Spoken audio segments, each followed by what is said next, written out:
Welcome to Ghostly. Is the University of Notre Dame haunted? Ghostly is a podcast that comes out every other week. In each episode, we take a ghost story or paranormal event and look into its complete history. Rebecca then gives us evidence proving that the story is real. And my job is to debate those pieces of evidence and get you, the listener, prepared to vote on if it's real or not.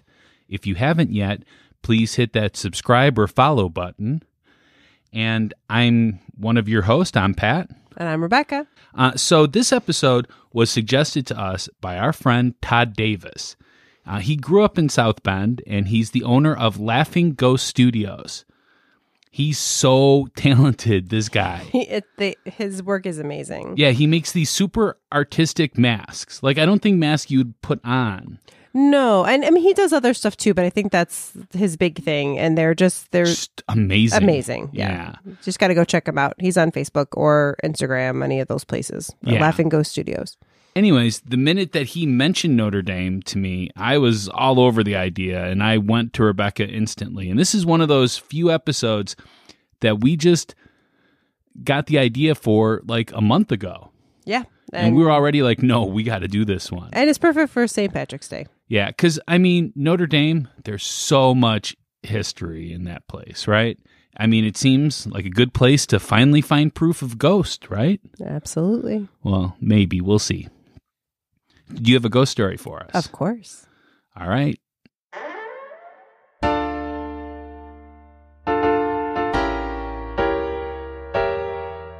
It's time for a spooky tale from Rebecca.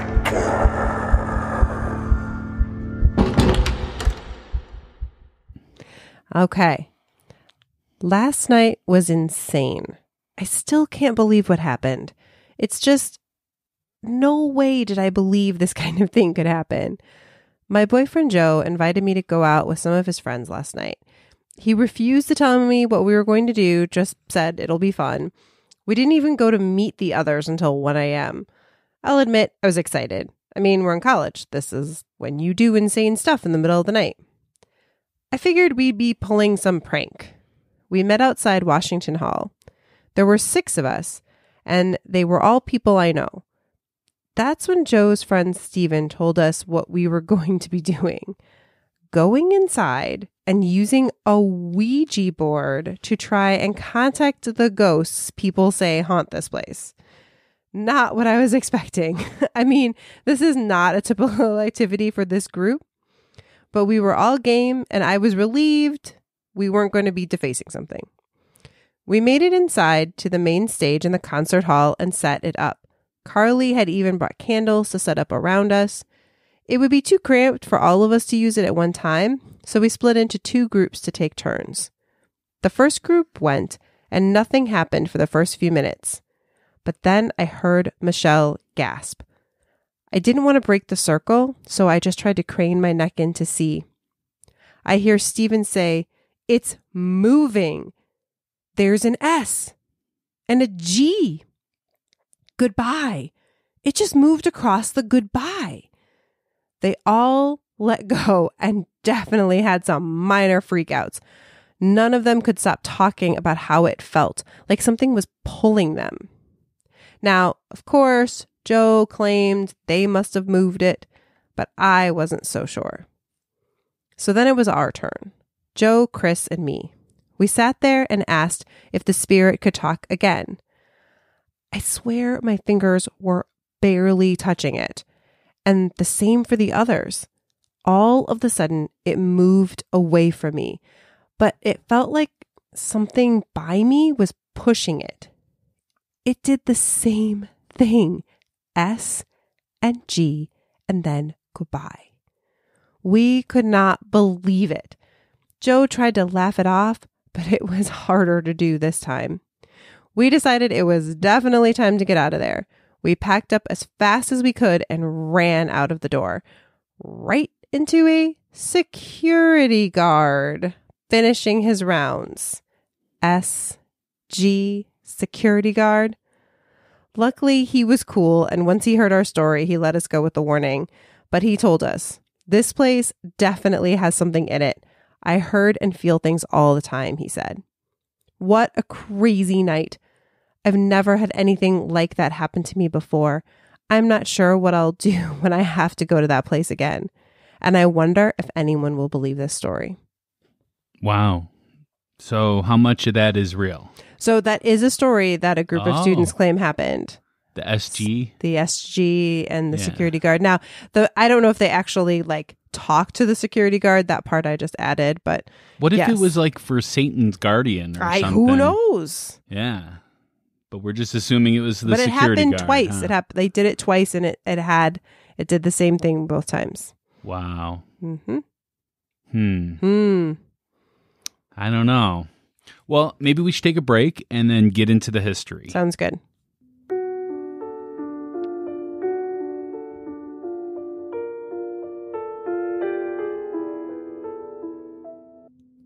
So here at Ghostly, we have a new sponsor, Sinister Coffee and Creamery. Yeah, Sinister Coffee and Creamery is a shop in Portland owned by an amazing couple, Kelly and Michelle, who are also super into the paranormal and do their own investigations in addition to making amazing coffee.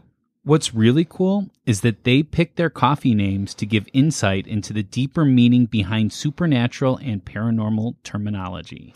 Our favorite blend is Apparition. It's a medium roast with delicious chocolate notes. And Ghostly listeners get 10% off when they use the code GHOSTLY10 on their order at sinistercoffeeandcreamery.com. And that will be in our show notes, too. It will. So order some today and enjoy a little ghost with your coffee.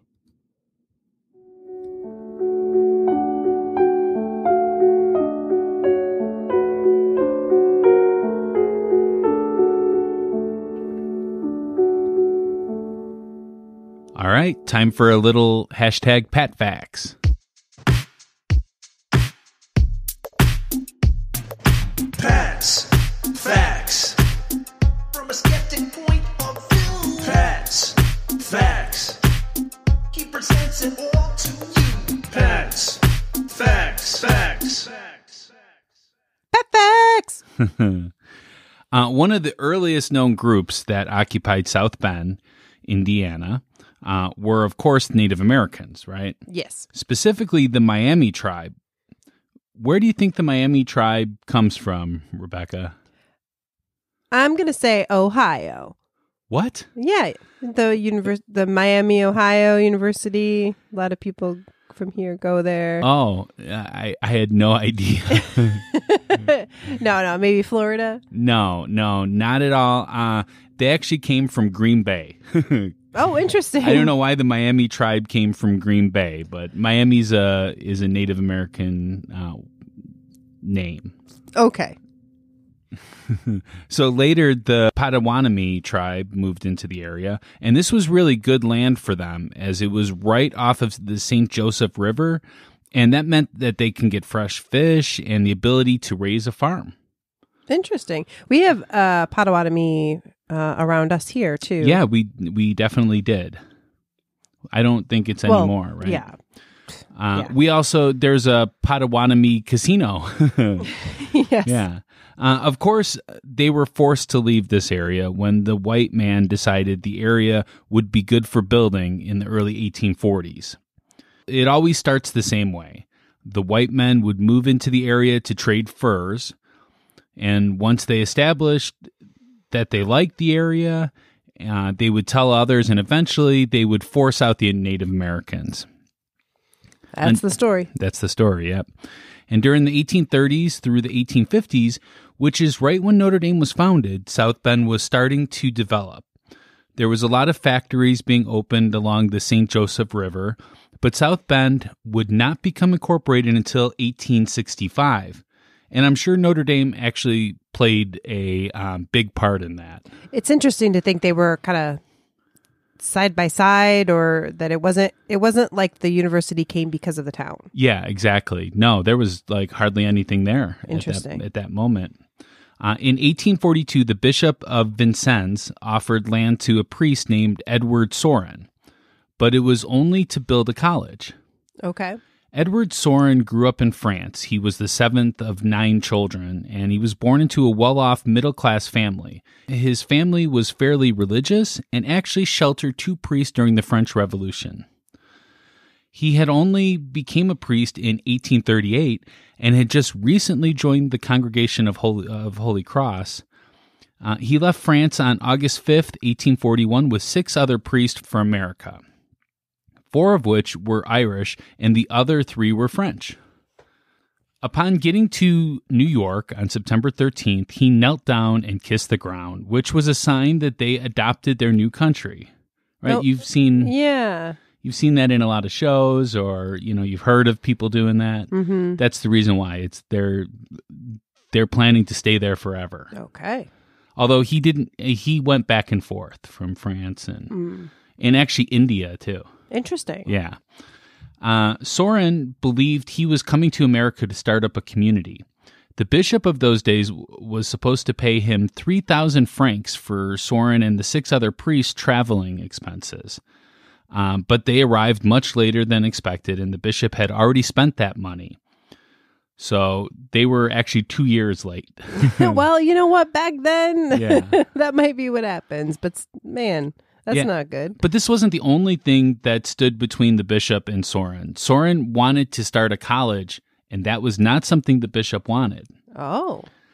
Well, it wasn't really that the bishop didn't want the college. It's more that he had promised another Catholic college, the one in Vincennes, that they wouldn't have any competition for funds or students. It seems like they're far enough away from each other that it would be okay. Yeah, but back then, they would send people overseas for schooling. Yeah, I suppose that's true. And this was not just a Catholic college. This was a French Catholic college. So it was a big deal to them. Yeah. So the bishop eventually, though, decided to allow Soren to open his college as long as it was on a plot of land that he owned near South Bend, Indiana, in the middle of nowhere. Gotcha. So these 524 acres of land had been bought by a Reverend Stephen Baden in 1830, where he had hoped, and he failed, to build his own school. So Stephen Baden, he was actually the first priest ordained in the United States, sold the land to the bishop, and then the bishop gave it to Soren. So Reverend Sorin described his arrival on campus in a letter to Basil Moreau, and it goes like this. Everything was frozen, and yet it all appeared so beautiful. The lake, particularly, with its mantle of snow, resplendent in its whiteness, was to us a symbol of the stainless purity of our august lady, whose name it bears, and also of the purity of soul which should characterize the new inhabitants of these beautiful shores. Our lodgings appeared to us, as indeed they are, but little different from those at St. Peter's. We made haste to inspect all the various sights on the banks of the lake which had been so highly praised. Yes, like little children, in spite of the cold, we went from one extremity to the other, perfectly enchanted with the marvelous beauties of our new abode. Oh, may this new Eden be ever the home of innocence and virtue. Reverend Edward Sorin, CSC, Circular Letters, Part 2, Number 1. That was nice. Soren was only given 2 years to open his college. This was kind of like another thing that the bishop threw at him, thinking that he probably wouldn't get it established within 2 years. But he did, because they began having school using Baden's old log chapel that he had set up. So it was already a building. Yeah, they only had a couple of students at that moment, like 2 students. But once they got a few more enrolled, they started to actually make the buildings that are there now. Some of them are there. One or maybe a very few amount are there now. Sure, but yeah, they started going. Yeah. So Soren had actually discussed the building with an architect in France, and the architect said that he would come to South Bend to help him build it, but he didn't show up on time again. So they were on their own to construct what is now called the Old College, which is a 2-story brick building that at the time served as a dormitory, a bakery, and a classroom. Okay. All in one. In 1844, it received its official college charter from the Indiana General Assembly under the name of the University of Notre Dame du Lac, which is the University of Our Lady of the Lake.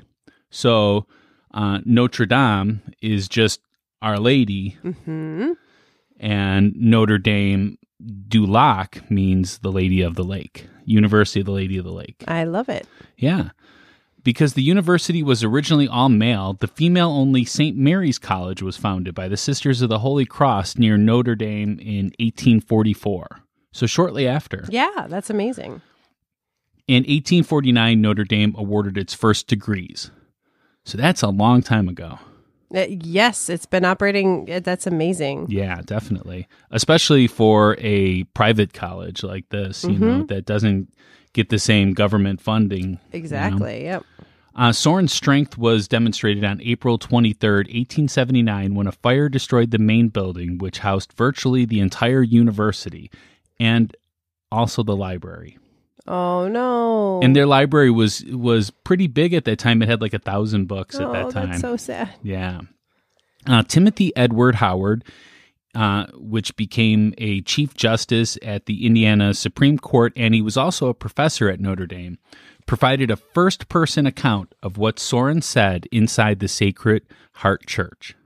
I was then present when Father Sorin, after looking over the destruction of his life work, stood at the altar steps of the only building left and spoke to the community what I have always felt to be the most sublime words I ever listened to. There was absolute faith, confidence, resolution in his very look and pose. If it were all gone, I should not give up. His words in closing. The effect was electric. It was the crowning moment of his life. A sad company had gone into the church that day. They were all simple Christian heroes as they came out. There was never more a shadow of a doubt as to the future of Notre Dame. Yeah, what's kind of funny, too, is that some people recall him saying something like, the Virgin Mary thought it wasn't big enough, the building. Oh. So that's why she burned it down. Wow. So that we will have to build bigger. Okay. Yeah. Motivation. I don't know if he actually said that, but a lot of people recalled hearing him say that at the time. Soren passed away on October 31st, 1893 at the age of 79. He's laid to rest at the Holy Cross Cemetery in Notre Dame. He died of Bright's disease, which is a historical classification of kidney disease. Gotcha. So during Soren's years at Notre Dame, he saw a lot of new buildings being built, including in 1888, they opened the Basilica of the Sacred Heart. The first Notre Dame football team first played in Notre Dame on November 23rd, 1887, nearly 45 years to the day after Father Sorin arrived in northern Indiana. The university chose to honor the Irish with the name the Fighting Irish, which you would think they would have called it the Fighting French, right? Well, when you said the 6 priests, it sounded like there were more Irish than French. Yeah. I mean, obviously Sorin was French, but I also, Chicago and this whole area has a lot of Irish. Yeah. And I assume a lot of Irish Catholic parents would have wanted to send their kids there. Yeah, but it is interesting that it's not, the name of the university is French. Yeah. But the name of the football team is Irish. Yeah, because I always thought, Notre Dame is in France, so it has to be French. Mm-hmm. And then how is Notre Dame here Irish? A lot of Irish there, I'm guessing. Yeah. George Gipp played football for Notre Dame from 1917 to 1920. He was born in Michigan in the Upper Peninsula.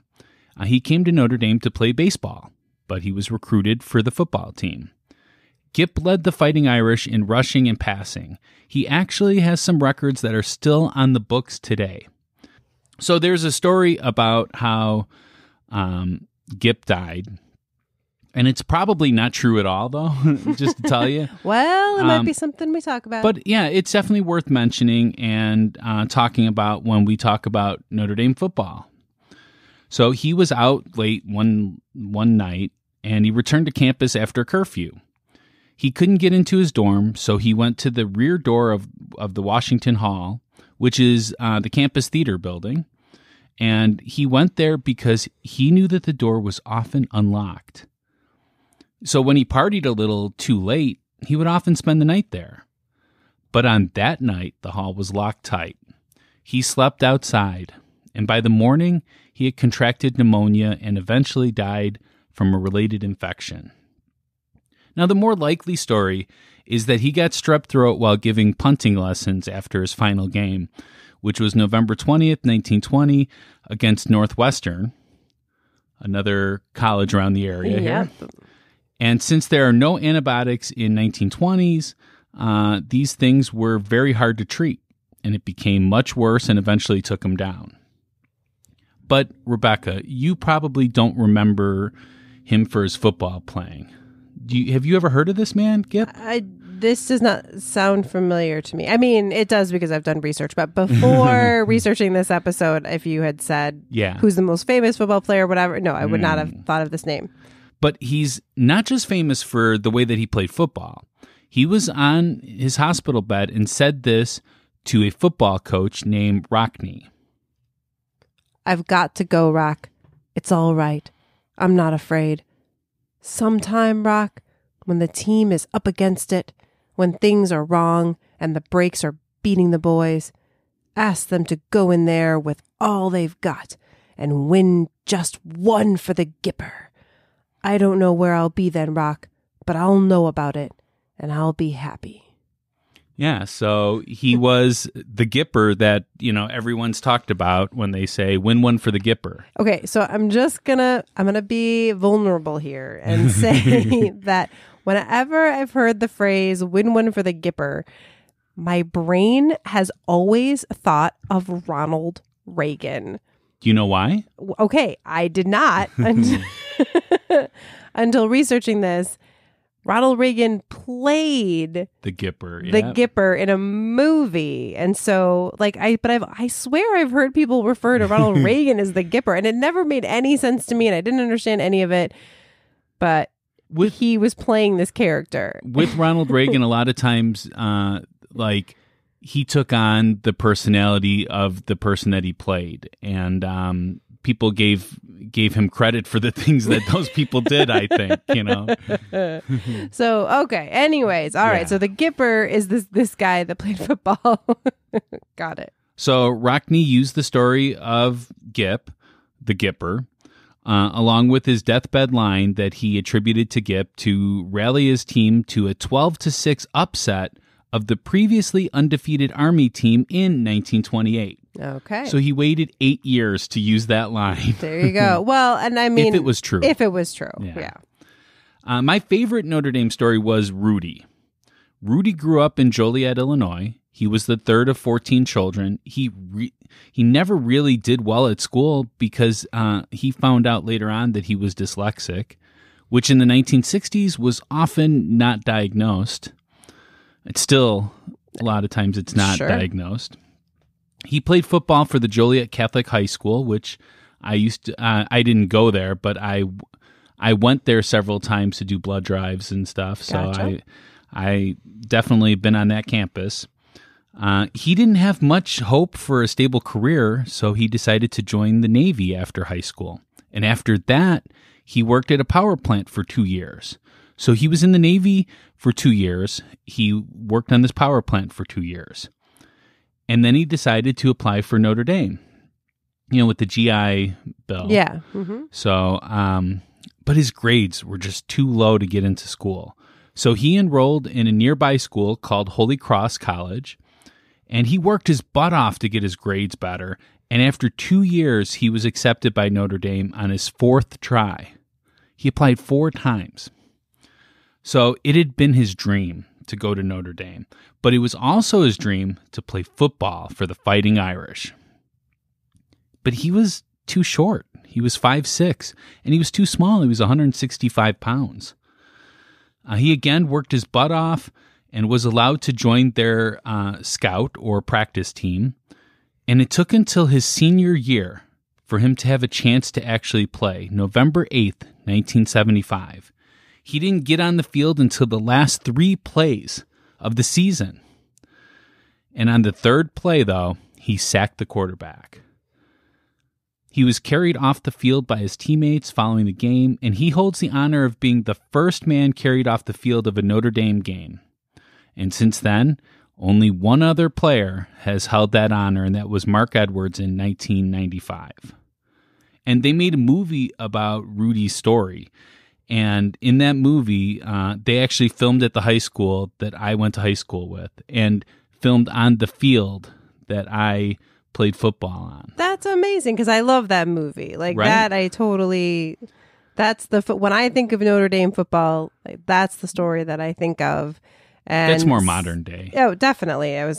But that's amazing that they filmed it where you played football. That's cool. Yeah. And Rudy went on to become a motivational speaker and get into some trouble with the law, which I don't really want to go over in this podcast because it kind of brings down my image of Rudy. It's still an inspirational story. And that you're not too old to go back to school, and that, if you persevere and fight, and you can achieve your dreams. Yeah. And he's still alive today. He's 72 right now. Okay. So yeah. Hopefully he's got his vaccine. I don't know. I haven't checked with Rudy lately. Okay. So. All right. Do you have anything to add to the history, Rebecca? No, that's great. I love that to learn about the school. You just kind of, you hear about it. Certainly where we live, there's a lot of people that go there. I had a friend who went there for grad school, or wanted to go there for grad school, I should say. But it's always been kind of out there. Now, I went to another Catholic school. Yeah. So I kind of feel like I understand it a little bit, even though I'm not Catholic. Went to a Catholic school, but it's definitely, they are interesting places, and it was interesting to hear the story. Yeah, but how hard is it to get into a school like Notre Dame? It's pretty hard. I mean, and they're really famous, and they're famous for their academics, so they definitely are very discerning in who they let in. Yeah, they can be. Yeah. They get, thousands and thousands of people, trying to get in every single year. Absolutely. Yeah. All right. So next up is the debate. But let's take a break before that. Sounds good.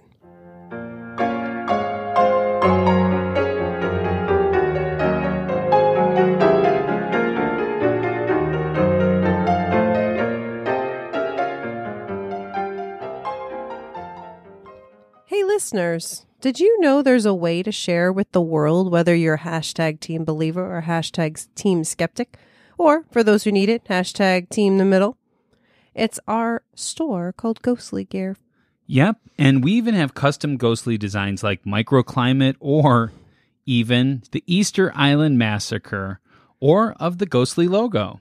Just visit our Ghostly Gear store right on ghostlypodcast.com to order your t-shirt, hoodie, mug, mask, whatever. Okay. I think we got it.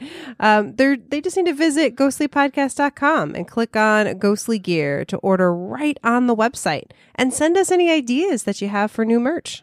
Exactly. Order your merch today and send us a pic of you in your ghostly gear.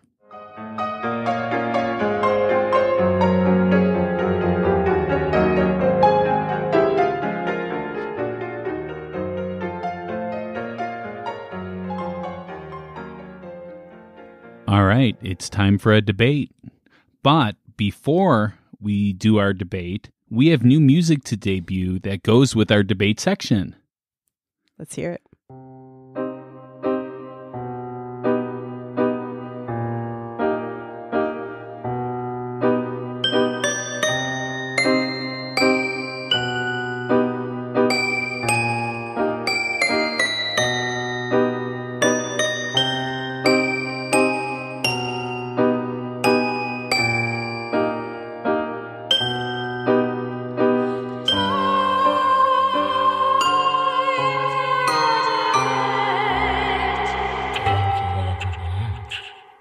So that was from my friend Gail Gallagher. She's such an amazingly talented person, and you can find out more about Gail and her music at gailgallaghermusic.com, which will be in the show notes. So. Absolutely. I know. I love it. And I will say, at first I was like, huh.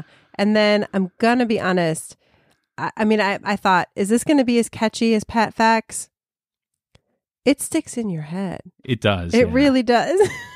That's a key to the music in Ghostly. That's a stick in your head like a ghost. There you go. Exactly. All right. Well, you ready to debate? I am ready. Okay. I was surprised by how many ghost stories I found at Notre Dame. Really? Yeah. The ghost stories have been around almost as long as the school itself, and it's even been on the Travel Channel. Wow. As a ghosty haunted place. Has Zach Baggins been there? I could not find that. Oh, okay. Doesn't mean he hasn't, but I didn't see that. Almost every list that I found for top haunted colleges has the University of Notre Dame on it. Oh, yeah. Yeah, it's up there. So let's start with the first ghost reported that I could find. Okay. Which is Father Edward Sorin himself. Soren, like Lord of the Rings Soren, right? That's Sauron. Oh, isn't okay. it? I don't know. I could have that wrong. He passed away on Halloween in 1893, as you mentioned, and since then there have been reports of his ghost all around campus, keeping an eye on things. So while there's been reports in several places, I thought I'd mention kind of a big one, and then another small little one to kind of prove my point. So the biggest one is at the main building during its renovation. So this was, I think, the 60s. The night cleaners reported an elderly priest in habit with long beard roaming the corridors. They thought little of it until one noticed the priest had no feet, and others saw him pass through walls. And then they were like, oh, maybe that's not an actual person. It's a ghost. Another sighting of the same figure was Pam Bendit. She claims that while washing dishes, so this was in the dining hall. So the main building and the dining hall are two places he's seen. So she claims while washing dishes at 4 a.m., she turned and saw a white figure floating near the doors to the dining room. Now, at first when I saw this, I was so excited. I was like, Lady in White. But she later saw a picture of Father Sorin and recognized him as the figure that she saw. So now we have a man in white. A man in white. Yep.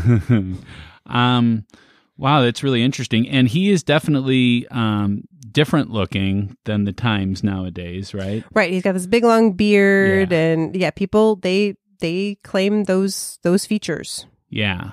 I'm imagining that in Notre Dame, there's probably a lot of pictures of Soren around. So Pam saw it in a painting above the fireplace. Okay, yeah. That would be a good place to put the founder. And I of the college. think I saw maybe a statue of him as well. Yeah. I think that's what it is. I think people see this and then they instantly will put that on any kind of vision that they have seen or anything like that. Yeah, but they still have the vision. But I'm just saying that most of the time it's probably just an old priest. And then the other times, like where they had no feet or something like that, they must have just, saw something that wasn't there. All right. I think it was several people, and it's in a couple different places. I think this guy's around. I think maybe Soren learned the Jedi trick of being able to stay around afterwards. He learned how to control the midichlorians? Yes, he did. And he is just going back to tell people to use the Force. Gotcha. That's what it is, totally. So what is your rating of the evidence? I give this one a 7. A 7, okay. Yeah, because we got 2 different sightings, and they saw the same thing or similar thing, so yeah. What do you think I'm going to give this one? I'm going to say a 5. No, but it's a 2. A 2? Wow. Whoa. Just because I don't have anything to really debunk it, because they're not giving specifics really of it. So except for the Pam one, which that was at 4 a.m. So she could have been a little tired. So the rest of them I'm going to give a 2 to. All right. The Pam one I would give a 0 to. But. Okay. All right. Another one. The area with the most activity reported is Washington Hall. Yes. Right? There's several possible ghosts and several stories of encounters over the years. Some that have been proven wrong already. Yes. And so I've tried my best to not include... Okay, you weeded out the ones. The trumpet. Yeah, I playing. took out the French horn, trumpet, whatever, because definitely there were people years later, they're like, that was me. So, I mean, it goes back and forth, but I decided let's not worry about that one.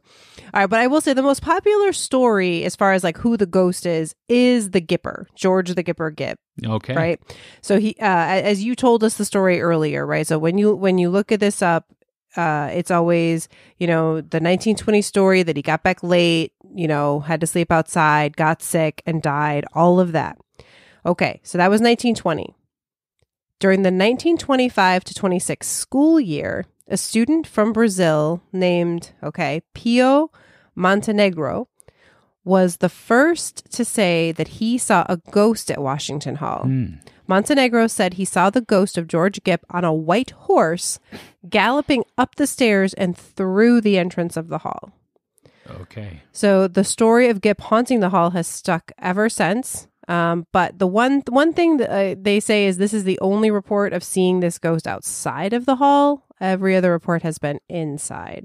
Yeah. And I will also say there's other reports people will talk about with the Potawatomi Native Americans on horses galloping. Why not the Miami tribe? I don't know. They go with Potawatomi. But I believe that it's all based on this story. Okay. So they just kind of changed it up over the years. Well, I'm going to say, why was the Gipp on a horse? It is a little weird. It is a little weird. He wasn't known to be a horse person or anything. I couldn't find anything that ties him to horses. Also, the whole Washington Hall story where he slept outside might have been made up. Yeah. I mean, it's hard to know. So really, he was a steward of the Washington Hall, which would give him some relation to it. But, I mean, not enough where, I mean, he wasn't a theater guy. He wasn't, he just was a steward of that particular hall in his senior year and knew its ins and outs. But besides that, he didn't really have much relation to the Washington Hall. I mean, I guess it does seem to me like if he was going to haunt anywhere, you'd think he would haunt like the football field. Yeah, exactly. Or the locker rooms or something. Yeah, exactly. And he didn't. So, and I think that story was made up by Rockney as well, by Coach Rockney, to do the Gipper thing. I mean, come on, he waited 8 years to finally tell anyone this story. Well, that's a different thing, like whether or not he said that on his deathbed. I mean, that, does not seem But even real the story, to me. even the story of him, sleeping outside Washington Hall maybe is up to debate. Well, maybe he didn't want to admit that it was something he was doing for the team that caused him to get sick. Could be, but I mean, this story to me doesn't have any credibility as far as it being the Gipp. All right, so what's your rating of this one? 0 for this one. Okay. I'm actually going to give it a 4. A 4? Yeah. I don't know if you've ever gone that low. I don't know if I have either. This one to me... It's a little ridiculous, right? Well, here's the thing. Do I believe that there are spirits at Washington Hall? I do. But do I think that they are the Gipper? And do I think that the Gipper was on a horse?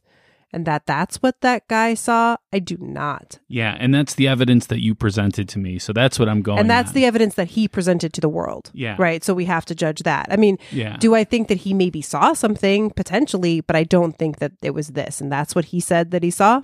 So if I'm basing it on what he said, I got to give it a 4. There was a teacher, I believe, that died in Washington Hall, but that was in the 40s, I want to say. Yeah, there's a couple... We're going to talk about him coming up. Yeah. Again, like I said, there's a lot of, so again, I am not saying the Washington Hall is not haunted. I'm just saying, I don't think it's this. There's several candidates for ghosts in the hall. Okay. So here's another candidate for a potential ghost that could be haunting Washington Hall. And that is if a steeplejack who fell to his death in 1886. Now, I was going to look up what a steeplejack was, and I didn't. I assume it's some sort of construction worker that works on steeples. Yes, I believe it's either that or it's somebody that works with like chimneys and stuff. That's kind of what I thought. Yeah. It's kind of like a, maintainer of steeples. We'll go with, I'm sorry, because, so people claim that he fell to his death and that they hear unexplained noises in the halls, footsteps on the roof. And it often happens during like rehearsals and things that happen at the building. So I thought I'd give a specific story of people that claim to have heard these footsteps and these noises. Okay. Okay. So there's actually a newspaper article about a group of students in 1968 who claim that they went into Washington Hall to play a prank. So they brought in like a white sheet, a football helmet, cameras, like they were going to stage photos of the ghost, right? Because again, even then there were stories about the Gipper ghost being at the Washington Hall. So while they were exploring the building, they actually felt a lot of creepy sensations.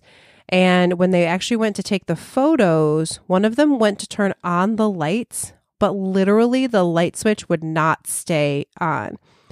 The light switch just wouldn't stay in the on position. And the student, Brogan, claimed, quote, "Some crazy force paralyzed my fingers. Then they heard footsteps, a flash of light, and moaning." Okay. First of all, the guy's name is Brogan.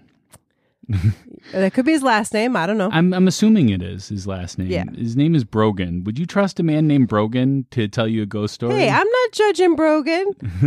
I am. That's my job. That's my job to do that. So I'm going to say Brogan went in there with wanting to scare people and prank people with a ghost, and he walked away doing it. That's it. I guess. It's still the prank. It's still Brogan's prank. But they didn't put out like the pictures or any of that stuff. Oh, yeah. Well, there's no pictures to see. I can't see it. It's just Brogan's word. Well, all of them. They all said But do you that it trust happened. Brogan? I'm not sure. I mean, to me, I give this I'm going to give it a 6. I'm going to give it a 0 because it's Brogan. Okay. Listen, I'm not judging the name. For me, I guess, I don't know. I don't know. I feel like when there's a lot of this is one specific instance of people reporting these footsteps and things happening. And there's been others, and I feel like it's possible, but it's 6 because these are college pranksters, so yeah. I can't go full. I mean, I'm going to say it. Not only was it college pranksters, but the guy's name was Brogan. He was a college guy named Brogan. I mean, come on. It just doesn't seem plausible here. And they went in with the intention of pranking. They still got the prank out. All right. Well, maybe we'll have to find him. Have him come on the show and talk to us There about you go. it. Tell us the story. All right. Another potential Washington Hall ghost is that of Brother Knut Lardner, who was I think a teacher, and he died while watching a movie in Washington Hall in 1946. Okay, right. So that's the one you're talking about. So custodians have reported encounters with an elderly man, quote, Irish, balding, and with reddish hair. He's often seen gazing out of the window. One custodian said they saw him, and the figure in the window asked him, "Could you open the window, please?" The custodian said, "I don't think I know you." And the figure responded, "Oh, it's quite all right. I'm with the building." Okay. So, like, when I was told this story, I thought that the custodian was outside. I think that he has been seen from outside, but this particular encounter happened. I'm talking about that the custodian that he asked, "Could you open the window, please?" The one that he asked. Oh, I don't know. I did not see where the custodian was that he was being asked. Well, that's what I had interpreted the story to be. This is a little bit different. Okay. So I just think that Oftentimes people look into windows and see people there that aren't really there. I did that before. There was a castle that I used to live by called Given's Castle. It was in Beverly, which was where the Southside Irish Parade was. But it was in Beverly, and it was a beautiful little castle in, a neighborhood you wouldn't expect to see a castle in. And, of course, we all had these horror stories of an axe murderer being there or something, and you could see him through the window sometimes. And if you looked in and the lights weren't on or the lights were just right, you would see it. But it was just a trick of the lights. It was just a trick of the window. It's smoke and mirrors. But did you have a conversation with what you saw in the window? No, I don't believe this custodian at all. It's only one person has this kind of thing with it. But several people, and to see the reddish hair, all of that, like... Yeah, it's easy to see like a reddish blur in a window. And to assume that it's a person. We make up our minds that these are people, and we put these shapes to life. Okay. So what's your rating? 0. Okay. So far I have a 2-0-0. Yes, you do. I am going to give this one a 7. This one's a little more believable to me because we have several people saying they saw the same thing, and there's one that even had a conversation. All of them saw the person through the window. Again, I did not. That was not what I all the other ones researched. even said that. Even in your thing, it says that they see them. They often see gazing out the window. Yeah, he's gazing out the window, but that doesn't mean they were looking in. They could have seen him from the inside. I don't know. Oh, no. The way that I heard it is they would see him from outside. All right. Does that change anything for you if they did? No. Okay. All right, here we go. Last one for us. Now, again, there's more out there, everybody, but I tried to just pick some of the biggest popular ones. Do you have any that are more modern? This one is more modern. Okay, good. Yes. Good. So this is from a student, Bryce Chung, class of 2010. He worked at Wreckers, which is an eatery off the South Dining Hall. So again, South Dining Hall, a place where ghosts are said to be, including Father Sorin. Remember, we heard the girl earlier. Chung had a weird feeling, sensed something soon after he started working there. So he asked his coworkers if they had ever experienced anything, and they had, like hands clapping, weird noises. But then Chung had his own experience. After finishing work in the silent basement, he heard a radio go on in the pantry. No one else was there. Did I ever tell you about when I was a kid and I had, that was in the ages of boom boxes when we would carry them up on our shoulder and walk down the street for some reason. I would literally walk blocks with a big old radio in my arm. And this one was like the one that I had was super big. It had like 3 speakers on it, huge speakers. I did not know this about you. This is crazy. Yeah. And one day I was outside and I had the radio in my hand. And all of a sudden it turned on and it started playing something that sounded very demonic. Whoa. Yeah. And then it went off and never turned on again. See, all right, ghostly listeners, I just want you to know that of the two of us, the one who's had the most paranormal type experiences is Patrick, yet he is the skeptic. Yeah, I am. But anyways, I'm just going to say,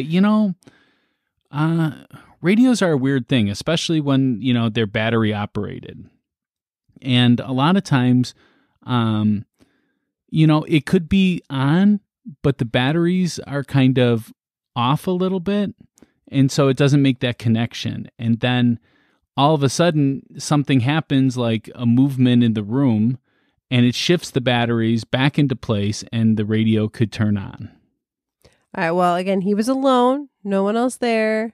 No one was in the room with it. I was around several people when mine happened. So that could be different. So what I'm saying, being alone means that you have more chance of lying about it. But I was around people and this happened to me. So I'm just saying it can happen. It can happen. And it took me a while to not see that as being something paranormal. It's just something that happens, some weird effect that happens. We can't blame every weird thing on ghosts. All right, so what's your rating? Sorry, Bryce.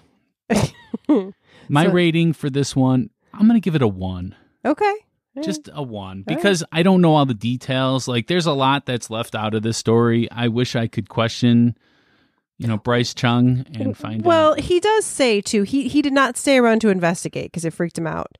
But he does admit, he said, I don't know. It could be, a short and a wire or whatever. Exactly. That's what I'm saying. But, he's somebody that has experienced paranormal things in his life. And so, he's open to the possibility that it could have been, especially because his coworkers had said, yeah, weird stuff happens. So I think then it becomes a little bit, easier to think that it could be that. And that uneasy feeling, you said he was in the basement of the area, right? Right. Yeah. So basements creep me out a little bit. Sometimes I get weird feelings just knowing I'm in a basement. Yeah. They're, not made up like the rest of the house. They look totally different. Is there a Wreckers in every single college? I don't think so. Oh, okay. It sounds familiar because I've heard of it in other colleges. It could be. It could be a chain. Okay. I don't know. I didn't have it at mine, but that doesn't mean it's not other places. So, okay. My So, listeners can let us know. yes, I give that one a 0. You gave it a 7? You gave it a 1. Oh, 1, by the yes. way, and I did not give a I went score. down to a 0 in that time, actually. Okay. I convinced myself. Talked yourself okay, out of I'll it. stay with a 1. Okay. All right. For me, this one is, I'm going to give it a 6.5. 6.5. 6.5. Okay. Yeah. All right. That's all I got for you. I don't think we should do halves. What? Yeah, halves aren't fair. Fine. 7. Whoa, I mean, you should go down then, right? Nope. 7. Okay. I would like to bring up one thing, though. Okay. That has nothing to do with Notre Dame, Oh, but another interesting. spooky thing. Okay. So you've been having the laundry room ghost. Right. Yes. Have you had any more laundry room ghost stories? No. Okay, but you posted a picture on Facebook of yourself drinking Sinister coffee, which is the best. It is the best. Ghostly 10 to get 10% off. It's fantastic. Because I would give them a 10. They are a 10 out of 10. Yeah. And I really do drink it. It's really good. I really drink it too. Yeah, they are really nice people, Yeah. and we have had people order it. Like it's great. But what did the person say about Oh your yeah, picture? so someone says they saw like a skull in my hair, which was I gotta say a bit terrifying. I don't see it. I need someone Did to you get it out though? I hope so. I hope I'm not being haunted by a skull. That would not be cool. So you had your laundry room ghost, and now you have the skull of Sinister coffee. Yes, in my hair. Maybe we need to burn some sage in your place. Oh, maybe. Yeah, that's Yeah. what they say. That's all I wanted to add to this okay. section. All right. Well, so what's your overall rating? My overall rating, I'm going to have to give it a 1. Okay. I mean, not a 0, but pretty close. Okay. Like if I could do like 0.5, I would, but I just said I don't think we should do halves. Yeah. So you're going 1. I'm going to go 1. You round it up. I round it up. Okay. I would usually round down. But in this situation, I feel the need to round up. Okay. Well, all right. I'm going to give it a 6 because I did have some 7s in there, but I also had some 6s and a 4 even. I do think there is something, but not all of these stories pan out. But definitely not the most haunted place that we've talked about. No. Okay. So that brings us to the closing arguments. This is our last chance to convince you to vote our way. We are each given 1 minute of uninterrupted time. We will time each other on our cell phones because Rebecca oftentimes tries to cheat. Hey, Well, you do. I don't cheat. You go over. That's not cheating. That is cheating. Rebecca, are you ready? I am ready. All right, and go. All right. So I do think that the University of Notre Dame is haunted. It is amazing to me how many stories. When I first started researching it, I had just found, the Gipper story at Washington Hall. But the more you dig in, the deeper you go with your research. I found all these specific sightings and stories of different ghosts all over the campus. They don't make money from this or anything. It's just something that is there, and it has been there for years. For like 100 years, people have been seeing ghosts and talking about it. And you can go back through the newspapers of the college and read all these different stories from throughout the year. So I don't know if we know for sure which ghosts are in which buildings, but I do think that there are presence the presence is there and that they haunt the university. All right. You beat the clock this I did time. it. Wow. All right. Are you ready? I am ready. Okay. And go. So Notre Dame is like 180 years old. It's a really old school now. And, you know, in that time, they've had millions of people graduate and receive degrees from them. It's only logical to think that in that time, some people have probably passed away on campus, including the Gipper. And I feel bad. It's a tragedy. It definitely is a loss to us. Who knows? He would have probably went on to play professional football and done something with his life. But anyways, it's the tragedy of these people dying that makes us feel that, oh, there should be something haunted here. And then because we feel that there should be, then we manifest that ourselves. And that's what we're doing here. We're manifesting. That's it. Okay. Wow. You beat the clock as well. Yeah. All So right. I want to thank everyone so much for listening. Please share us with your friends and family, as word of mouth is our best advertisement. Remember to hit that subscribe or follow button. A lot of the podcast players are switching to the follow button. And to me, I love that idea because subscribe sounds like it costs money, right? But follow doesn't sound like it costs money at all. We have a super exciting episode for you next time. It'll be our April Fool's Day episode, and we called that Skeptic Day last year. Right. So this is March 31st. So this is going to be the ultimate. This is going to be a time for other people to play Ghostly. Because we're going to play a game called Truth or Lies, but we're going to do it in ghostly fashion. So we're going to call it Ghostly Game Show. Yes. Ghostly Game Show, Truth or Lie. Yeah, it's going to be a lot of fun. And the more exciting thing is we have a fairly large interview. We do. I mean, we have multiple guests coming. Yeah. Some of them have been on Ghostly before, but Yeah. one is very big, very exciting, not someone that has ever been on Ghostly before, and we cannot wait for you Yeah, this is to hear this. This is a pretty big name. Yes.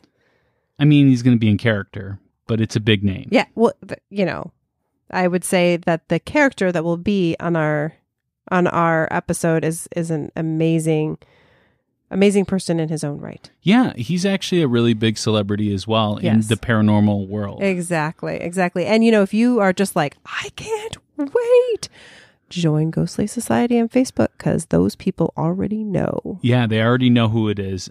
But also, we have one more thing to make this an even more special episode, is that we're going to be announcing a contest that we're going to have involving the Ghostly Game Show. Yeah. Absolutely. Where you could play at home. Yes, you can play at home. Going to be super exciting, and I can't wait. Yeah, it's going to be so good. You really don't want to miss this next episode. But until then, stay ghostly. Bye.